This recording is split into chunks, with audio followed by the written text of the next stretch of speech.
was in Kentucky. I opened up Life magazine, and there was an article about Timothy Leary and LSD. And I thought, this seems fun. So I just got in a car and went to San Francisco for the Summer of Love. This was 1967. Right. Suddenly, it was more than just being a gay boy. I thought I was just going to get high and get laid.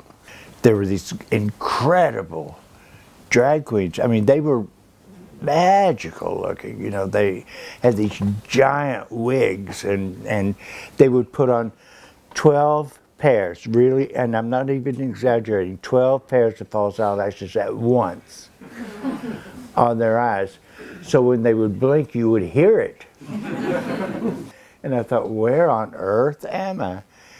And all I had was a camera. So I don't know how I got the nerve up, because they were so scary. But believe me, when you go up to a drag queen and say, can I take your picture? You can take their picture. And that's how it all got started. You walked in, and once you were in, Andy was so cool in that way. It was cool. There you were then. You could either do something or not do something. He didn't require any activity from you or input or anything. It was just cool. If you were there, you were there. I got checks occasionally because Andy would buy pictures from me. I mean, we're talking about he'd pay $10 for the picture. And then you would take the check to this weird guy who, I don't know whatever became of him, who lived in the Chelsea Hotel. And he would buy the check from you for $50, so he could have the autograph. Yeah. Then the phone rang, and they said, David Bowie has become a huge star, and would you like to be our staff? And I thought, I know nothing about this. We were underground theater people. And I talked to Cherry Vanilla, and I talked to Tony Zanetta, and we said, what do we got to lose? What are they going to do? Fire us? And so we did. So that's how we got involved doing Main Man, and we created American Main Man. See, the thing about David was once he got really rich and famous, and it was a big staff, you were always living in paranoia with him. I was going to be punished for nothing. I hadn't done anything, but I was going to be punished by being banished from the presence of David Bowie, and I had to go take care of Iggy Pop. Part of my banishment was I was meant to be a spy. Because and this is no secret, I'm not telling anything that Iggy wouldn't want me to say. He was a junkie. And his band were not exactly junkies, but misbehaviors. And so part of my job was to watch and then report back how badly they were misbehaving.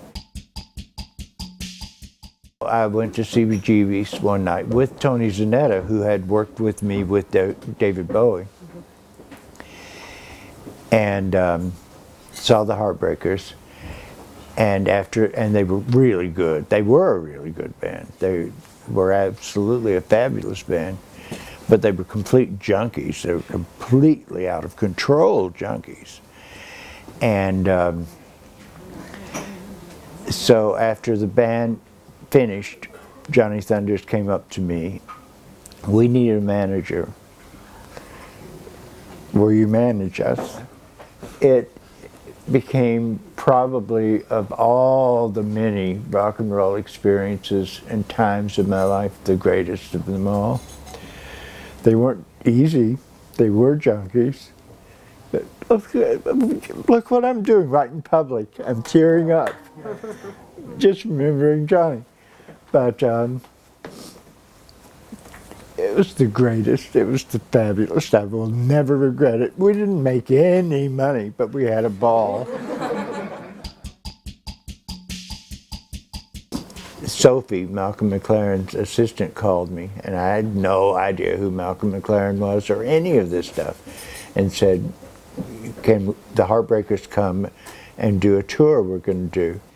You know, because I said to Johnny Thunders, I said, do you know who Malcolm McLaren is?